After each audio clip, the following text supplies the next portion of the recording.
ដែលលោកអ្នកកំពុងតែទស្សនានេះគឺស្ថិតនៅក្នុងរង្វង់មូលគោព្រៃដែលមានភ្ញៀវទេសចរជាច្រើនកំពុងតែនៅ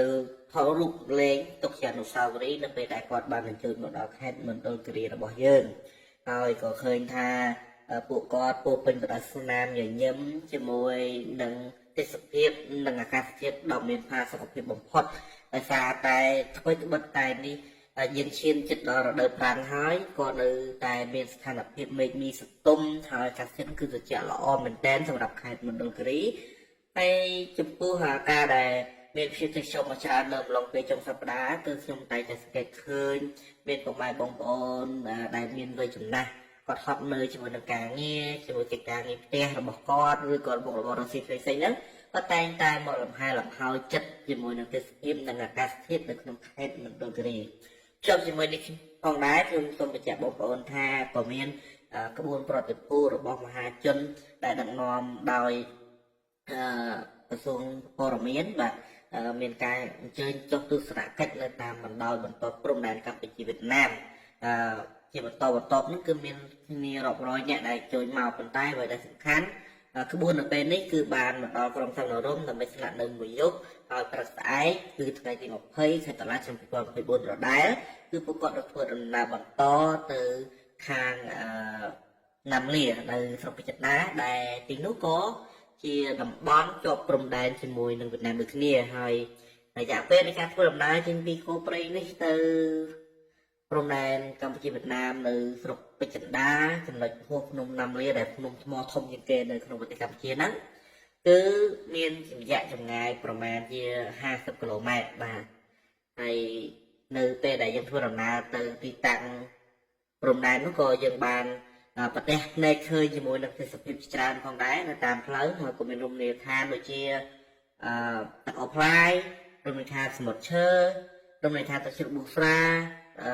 ភ្នំណាំលាភ្នំលោកប្រានជាដើមហើយក៏មានចំការកស៊ូចំការដំណាំចំការតរ៉េនរបស់បងប្អូននៅតាមសងខាងផ្លូវច្រើនមែនទែនបងប្អូនចឹងមិនថានៅខេត្តមណ្ឌលគិរីនេះវិស័យទេសចរមិនត្រឹមតែមានទៅលើកត្តាធម្មជាតិទេក៏មាននៅប្រភេទការកសិទេសចរក៏មានហើយក៏មានរមណីយដ្ឋានកែច្នៃក៏មានហើយក៏មាននៅផលិតផលគេហៅថាប្រពៃណីវប្បធម៌របស់បងប្អូនជនជាតិដើមភាគតិចនៅក្នុងខេត្តដើម្បីអាចបន្តស្វាគមន៍ដល់ពុកម៉ែបងប្អូនដែលចូលលេងកម្សាន្តឲ្យមានអារម្មណ៍ថាប្លែកពីបណ្ដាខេត្តដទៃដែលយើងធ្លាប់ទៅលេងកម្សាន្តដូចជាខាងទឹកសមុទ្រខាងអីហ្នឹងបាទតែថាយើងស្រុកខ្មែរយើងតូចបន្តិចមែនតែយើងមានបរិបទនៃការរស់នៅផ្សេងគ្នាបាទតំបន់ភ្នំរស់មួយបែបទៅតំបន់ទំនាបកណ្ដាលតំបន់ទន្លេហ្នឹងគឺយើងរស់មួយបែបទៅហើយតំបន់សមុទ្រហ្នឹងក៏យើងរស់មួយបែបទៅអញ្ចឹងយើងមានបទពិសោធន៍ច្រើនជាមួយនឹងការដើរលេងក្នុងស្រុករបស់យើងអាចស្គាល់អារម្មណ៍ថា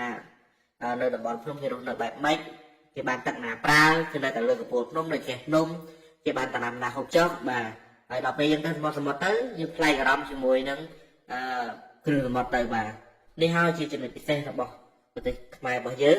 ហើយបើសិនជាអាចទេពុកម៉ែបងប្អូនកុំឲ្យរំលងឱកាសនាចុងឆ្នាំ2024នេះគឺសេតនភាពត្រជាក់កំពុងតែត្រៀមស្វាគមន៍បងប្អូនហើយបើទោះបីជាមេឃចាប់ផ្ដើមរាំងហើយមានខ្យល់បក់រៀងខ្លាំងបន្តិចហើយទេសភាពពណ៌ខៀវស្ងាត់ចាប់ផ្ដើមប្រែពណ៌ទៅជាពណ៌មាសប៉ុន្តែលោកអ្នកនៅតែទទួលបាននៅអារម្មណ៍ដ៏ត្រជាក់ដែលធ្វើឲ្យយើងមានអារម្មណ៍ថាប្លែកពីបណ្ដាខេត្តដទៃធ្វើឲ្យស៊ូតរបស់យើងដំណើរការល្អខួរក្បាលរបស់យើងអាចមានស្មារតីរឹងមាំបាទ